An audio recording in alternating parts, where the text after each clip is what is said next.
Jadi ada beberapa perkara yang Allah sembunyiin supaya kita jangan anggap remeh. Guru kita Kiai Lutfi Zawawi itu sering wanti-wanti jangan sampai 40 hari nggak kena pengajian, 40 hari nggak kena majlis taklim, majlis ilmu, 40 hari nggak duduk bareng alim ulama. Keras kita punya hati. Lihat bagaimana kisah Abu Yazid Al-Bustami, tukang ibadah yang dalam usia belasan tahun ibadah tahajudnya ratusan rakaat. Kenapa satu waktu begitu berat dia ibadah, baru 4 rakaat udah berasa berat, ngantuknya bukan main. Jangan anggap remeh satu kemaksiatan, sekecil apapun itu maksiat, sebab boleh jadi maksiat yang kita anggap kecil itu menjadi sebab Allah murka.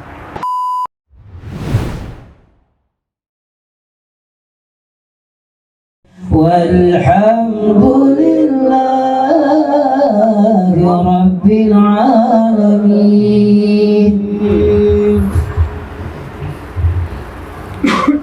Al-Fatihah bil qabul wa li tamami kulli sur wa ma'mun wa ila hadrati Sayyidina Rasul sallallahu alaihi wa ala alihi wa ashabihi al-kiram. Syai'ulillahi la'umul Fatihah.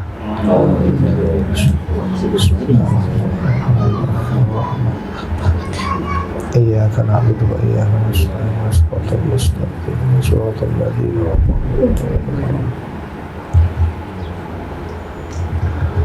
Bismillahirrahmanirrahim.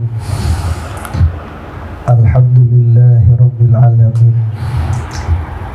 Wassalatu wassalamu ala ashrafil anbiya'i wal mursalin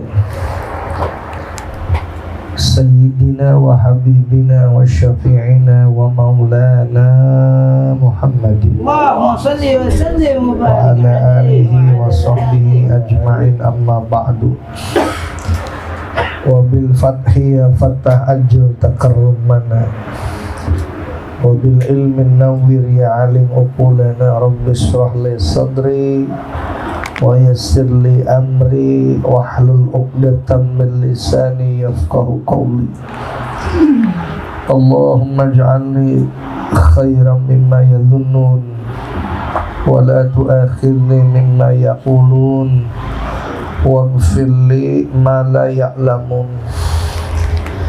Subhanaka la ilma lana illa ma 'allamtana innaka antal alimul hakim.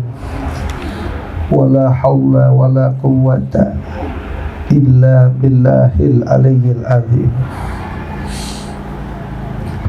Wal maqalatur rabi'atu qala Umar radhiyallahu anhu. Dan makalah keempat berkata Sayyidina Umar radhiyallahu anhu, wa jazahu an ummati Muhammadin sallallahu alaihi wasallam khairan.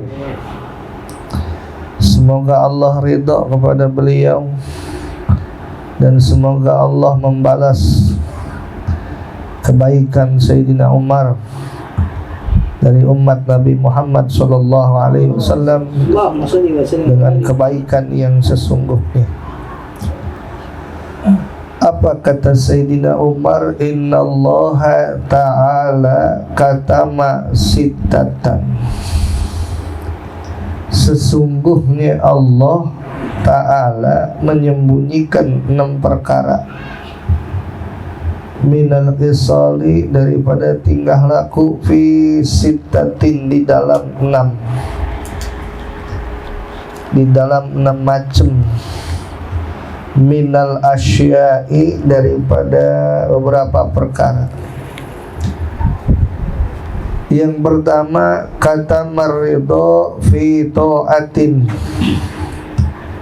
Allah subhanahu wa ta'ala menyembunyikan redha di dalam taat. Minat taati, di antara berbagai macam taat. Liyajtahidan nasu, supaya bersungguh-sungguh manusia fi jami'i taati, di dalam seluruh kebaikan atau di dalam seluruh ketaatan. Rojaan karena berharap, ayusadifuha, bahwa mereka menjumpai akan keridhaan Allah. Fala yajuzu lana an nuhaqqira ta'atan, maka tidak boleh bagi kita menganggap remeh satu ketaatan, anggap kecil satu ketaatan, walau saghiratan jiddan, walaupun itu kecil sekali. Li'annahu, karena sesungguhnya rubbama kana ridahu ta'ala biha, terkadang ada ridhonya Allah di dalam ketaatan yang kecil itu. Jadi ada beberapa perkara yang Allah sembunyiin supaya kita jangan anggap remeh. Pasti ada sesuatu kenapa disembunyiin. Yang pertama, Allah sembunyikan keridhaan Allah di dalam taat. Kita udah pada tahu semua bahwa kebahagiaan seseorang itu ada di dalam keridhaan Allah. Maka di sini Sayyidina Umar mengungkap bahwa Allah sembunyiin ridhonya Allah itu di dalam ketaatan. Taat yang mana aja. Artinya jangan anggap remeh satu ketaatan. Bisa jadi di dalam ketaatan kebaikan yang kita anggap remeh, di situ ada keridhaan Allah. Jadi maknanya begitu, supaya kita bersungguh-sungguh di dalam kebaikan yang kita lakuin, dalam sodako, dalam baca sholawat, dalam baca fatihah, itu ketaatan-ketaatan, kebaikan-kebaikan secara umumnya. Di dalam bakti kepada orang tua, di dalam baik kepada sesama saudara, kasih sayang kepada anak-anak kita, itu bagian daripada ketaatan. Sampai kepada kita sayang sama binatang, itu pun bagian daripada kebaikan.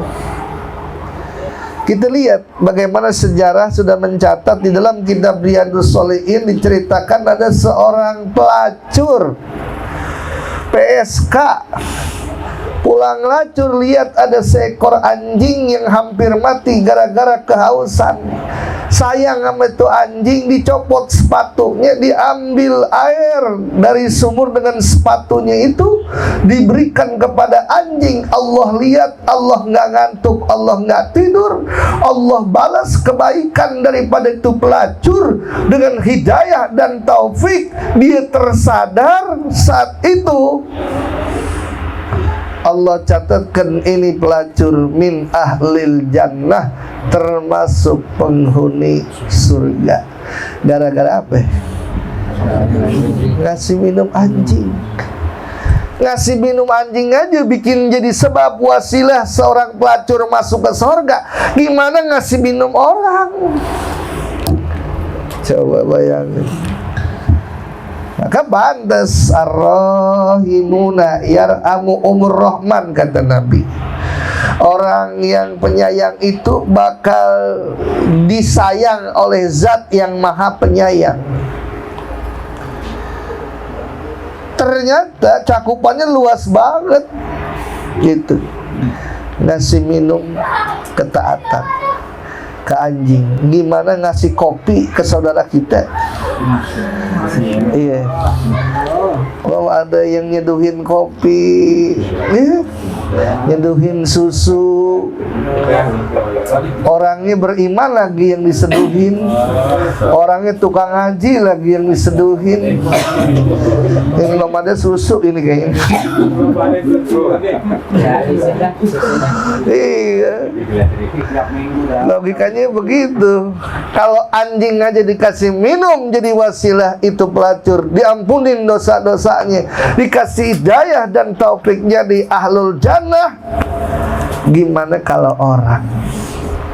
Ini umumnya. Makanya Islam itu universal. Nabi Muhammad diutus wa ma arsalnaka illa rahmatan lil alamin. Tidak kami utus engkau Muhammad kecuali sebagai rahmat bagi sekalian alam. Cakupannya luas. Nabi Muhammad tidak diutus kepada umat Islam saja, hatta kepada orang kafir Nabi memberikan rahmatnya. Bagaimana kisah beliau ketika saat memberikan susu dan roti kepada seorang wanita tua, matanya buta, orang Yahudi. Orang Yahudi. Masya Allah, akhlak beliau. Betapapun sering beliau dicaci, dimaki, dianggap tukang asup, tukang tipu, tukang bohong. Beres kasih susu, beres kasih roti. Wahai anak muda, jangan kau percaya sama yang namanya Muhammad. Itu tukang asup, tukang tipu, tukang bohong, tukang dusta. Jangan percaya. Tapi besok kan dibawain roti lagi nggak? Dibawain susu lagi nggak? Dibawain. Nggak tahu kalau kita, jangan-jangan ditambahin racun tikus. Tapi itu yang dicontohkan oleh Nabi Muhammad sallallahu alaihi wasallam. Kebaikan. Ya Allah ya Rabbi. Di situ ada keridhaan Allah. Hatta mohon maaf yang punya anak kecil atau yang nggak punya anak kecil, anak orang yang masih kecil dikasih kue pagi-pagi. Itu dia girang itu anak kecil menjadikan Allah ridho. Dan Allah ridho, Allah ampunin dosa-dosanya. Bagaimana di dalam kitab Usfuriyah diceritakan ada seorang sahabat datang kepada Rasulullah.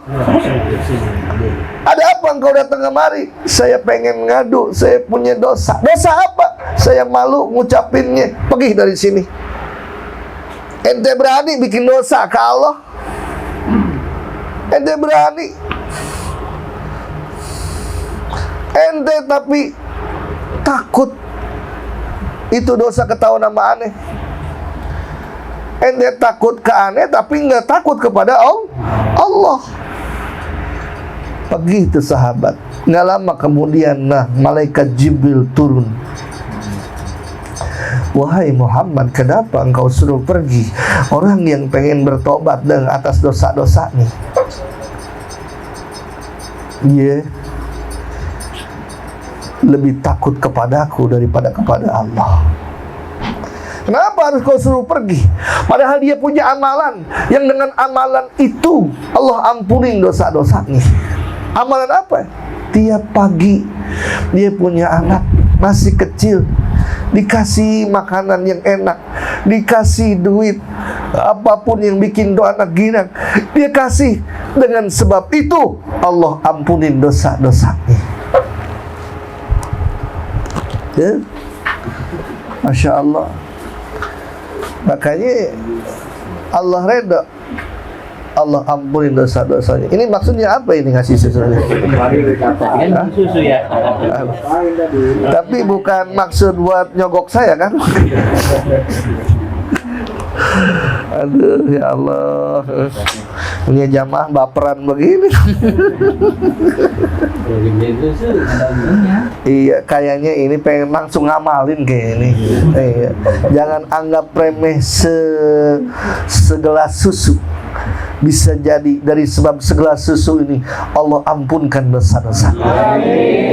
Yang tadinya mesti masuk ke neraka akhirnya dikeluarin lagi dari dalam neraka gara-gara segelas susu. Subhanallah. Hebat ini ya.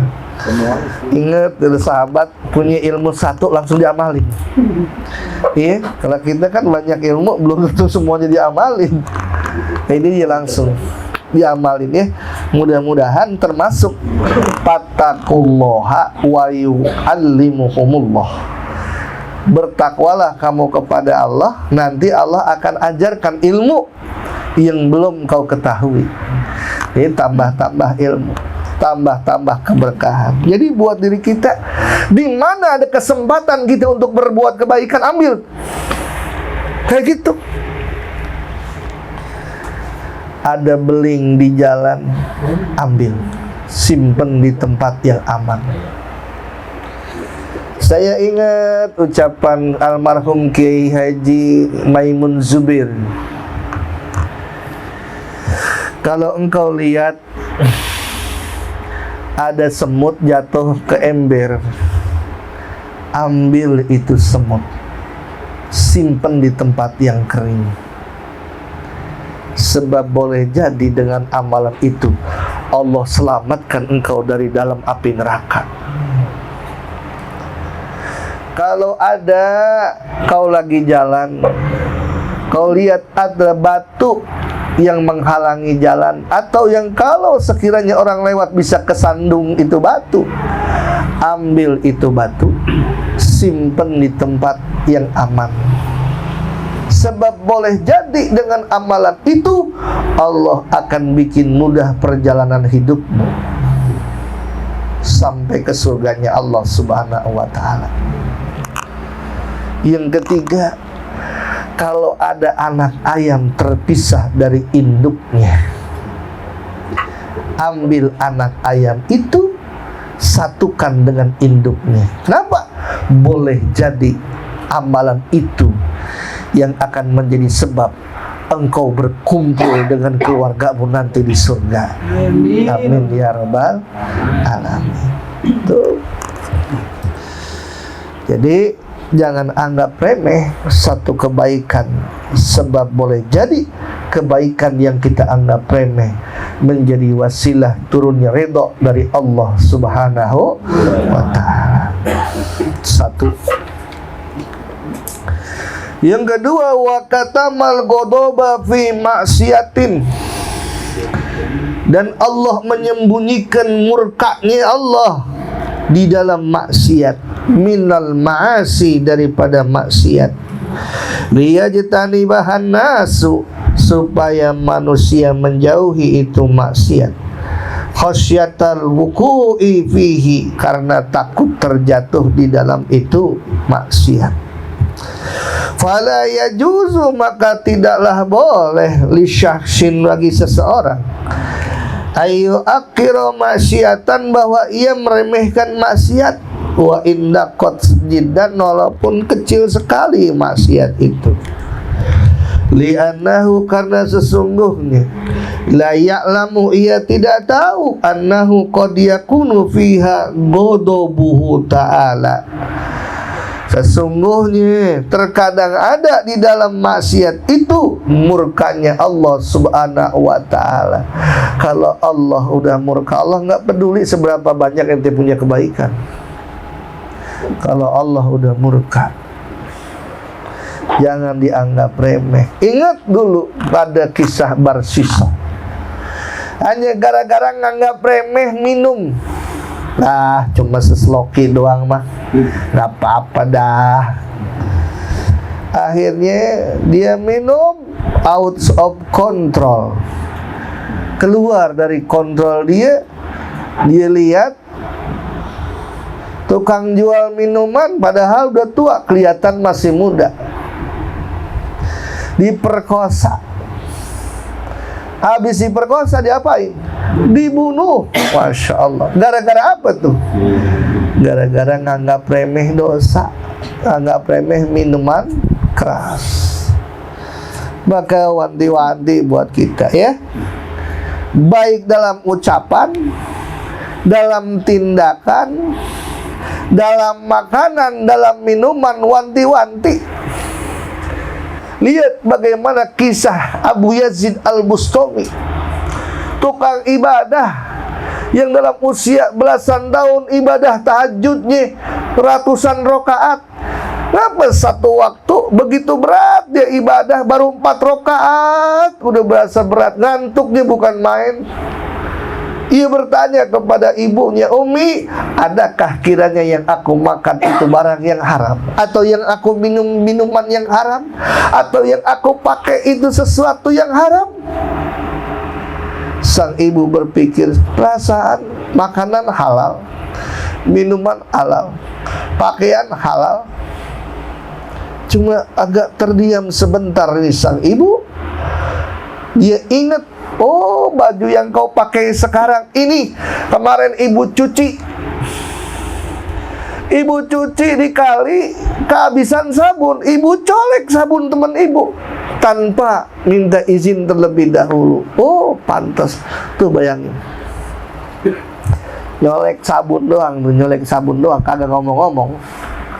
Mengijab itu seseorang, padahal Abu Yazid nggak tahu dan itu nggak dosa. Tapi pengaruhnya dalam ibadah kita menjadi berat. Maka kita koreksi diri kita. Kalau yang biasanya suka sholat berjamaah, kenapa sekarang nggak sholat? Ada apa nih? Kalau yang biasanya suka ngaji malam Rebo, sekarang nggak ngaji, ada apa nih? What's happened? Jangan-jangan, kita nggak perlu nunjuk orang. Rabak diri kita sendiri. Hasibu anfusakum qabla an tuhasabu. Lah iya. Jangan nih. Aduh ya Allah. Hanya gara-gara seperti itu. Imam Syafi'i aja tuh hanya kelihatan jempolnya perempuan.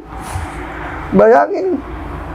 Bisa lupa tuh yang namanya apa? Ingatan kita, dosa tuh. Pengaruh dosa. Iya. Pantesan ya baca kuliah kagak kelar-kelar gitu. La a'budu ma ta'budun wala antum abidun ma'bud wala ana abidum ma'batum wala antum itu kita mesti introspeksi itu. Ada apa nih? Ya. Masya Allah.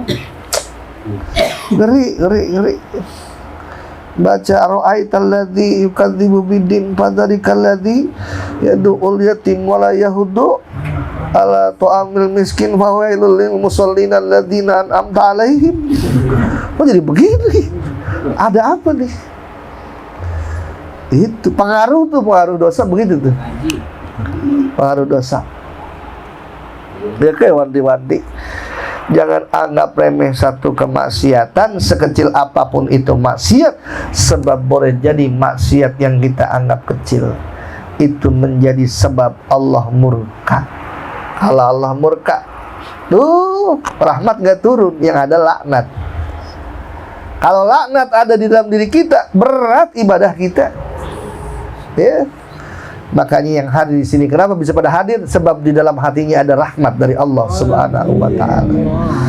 Itu ketika kebaikan itu ringan kita lakukan, ketika ketaatan itu ringan kita kerjakan. Di situ ada rahmatnya Allah Subhanahu wa taala. Maka pada hakikatnya apalah kita nggak bisa berbuat apa-apa tanpa pertolongan Allah, tanpa kucuran rahmat dari Allah Subhanahu wa taala. Maka jangan bikin kecewa Allah Subhanahu wa taala. Ya, jangan anggap remeh suatu dosa. Maka bagi orang yang dekat dengan Allah Subhanahu wa taala, selalu mereka di dalam hatinya menganggap besar dosa. Oh, ini dosa kecil kata orang, besar kata dia. Karena apa? Semakin dekat seseorang, semakin takut dia kepada Allah Subhanahu wa taala. Semakin takut seseorang itu menunjukkan kelembutan hatinya. Maka buat diri kita, seyogianya buat kita ini untuk senantiasa menambah kadar keimanan kita di hadapan Allah. Ingat pesannya Ahmad Ibn Ruslan, Syekh Ahmad Ibn Ruslan dalam kitab Zubatnya, Faqum minal imani fi masjidi wa fi safa'il qalbi tajdidi bikasratis salati wa ta'ati wa tarki malin nafsi min syahwati fasyahwatun nafsi ma'adzunubi mujibatani qaswatal qulubi fa inna ab'ada qulubin nasi min rabbina ra'imi qalbun qasi. Hendaklah imanmu kian hari kian waktu semakin bertambah. Ketika iman bertambah, hati jadi bersih. Ketika hati bersih, apa yang kau lihat jadi indah. Dengan cara apa iman bertambah? Perbanyak sholat, bikasotis sholati. Banyakin sholat, tidak hanya yang wajib, tapi tambah dengan yang sunnah. Wa ta'ati, banyakin ta'at. Kebaikan-kebaikan secara umumnya, universal, umum bentuknya. Wa tarki malin nafsi min syahwati, tinggalkan keinginan hawa nafsu yang ingin senantiasa mengikuti syahwatnya, mengikuti hawa nafsunya. Fa inna fasyahwatun nafsi ma'adzunubi, maka syahwat nafsu daripada seseorang disertai dengan dosa-dosa, mujibatani qaswatal qulubi, menjadikan keras hati seseorang. Wa inna ab'ada qulubin nasi, maka sejauh-jauh hati seorang manusia mir rabbina rahimi qalbun qasi, dari Tuhannya yaitu orang yang keras hati. Dari sebab apa? Maksiat semakin keras kita punya hati. Maka wanti-wanti guru kita Kiai Lutfi Zawawi itu sering wanti-wanti, jangan sampai 40 hari nggak kena pengajian, 40 hari nggak kena majlis taklim, majlis ilmu, 40 hari nggak duduk bareng alim ulama. Keras kita punya hati. Tanda keras hati apa? Tanda keras hati, berat kita untuk ibadah kepada Allah, berat kita untuk berbuat kebaikan, berat sekali. Maka wanti-wanti buat kita sekalian, sekali lagi, jangan anggap remeh suatu dosa, sekecil apapun itu dosa. Sebab boleh jadi dosa yang kita anggap kecil menjadi sebab murkanya Allah Subhanahu wa ta'ala. Orang yang dekat ke Allah bikin dosa kecil, perasaan gede. Tapi orang yang jauh dari Allah bikin dosa gede, perasaan kecil. Tinggal tanya diri kita, kalau kita bikin dosa, kira-kira perasaan kita gimana? Tenang-tenang aja kah? Atau takut kepada Allah? Kalau begitu sangat takut kepada Allah, seperti kita memahat yang namanya gunung, semakin kecil, semakin akan menimpa diri kita. Itu menunjukkan kita lagi dekat kepada Allah Subhanahu wa ta'ala. Tapi kalau ternyata kita anggap remeh itu dosa, ya Allah, itu menunjukkan kita udah mulai jauh dari Allah Subhanahu wa ta'ala. Tuh, dua. Yang pertama, jangan anggap remeh satu ketaatan apapun itu. Jangan anggap remeh satu kebaikan apapun itu, sebab boleh jadi kebaikan yang kita anggap kecil itu menjadikan sebab Allah ridho kepada kita.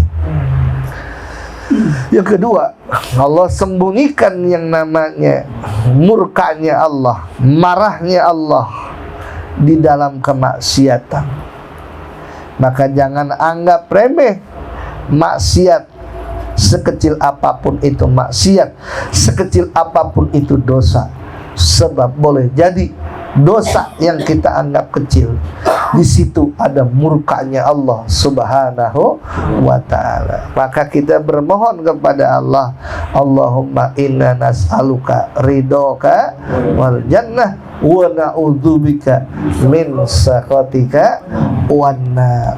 Jadi mudah-mudahan seiring tambah iman, seiring tambah ilmu, tambah amal. Di mana tambah amal, tambah iman. Di mana tambah iman, tambah yakin. Di mana tambah yakin, tambah tenang hidup kita. Di mana tambah tenang, tambah khusyuk salat kita. Apabila kita salat udah khusyuk, kata Allah, qad aflahal mu'minuna alladzina hum fi salatihim khashi'un. Sungguh beruntung orang beriman yang di dalam salatnya ia mendapatkan kehusyuan. Maka sekali lagi, terus kita mencari ilmu agar supaya bertambah kita punya amal. Di mana tambah amal, insya Allah tambah kualitas iman kita. Di mana tambah iman, tambah yakin, tambah tenang, tambah khusyuk. Insya Allah. Al-Fatihah. Bismillahirrahmanirrahim. Alhamdulillah rabbil alamin arrahmanir rahim maliki yaumiddin.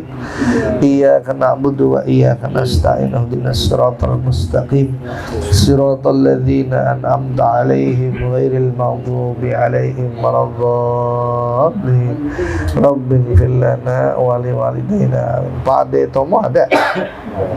Alhamdulillah ghafuril ذي الغرور والفرد في الأمور وعماقة الغمور والصلاة الله دواما وسلامه تماما على ما يدي إماما ولأنبياء ختاما وعلى آل الكرام وصحبه النجوم في قدوة المرام للعرب والأعجم يا ربنا اعترفنا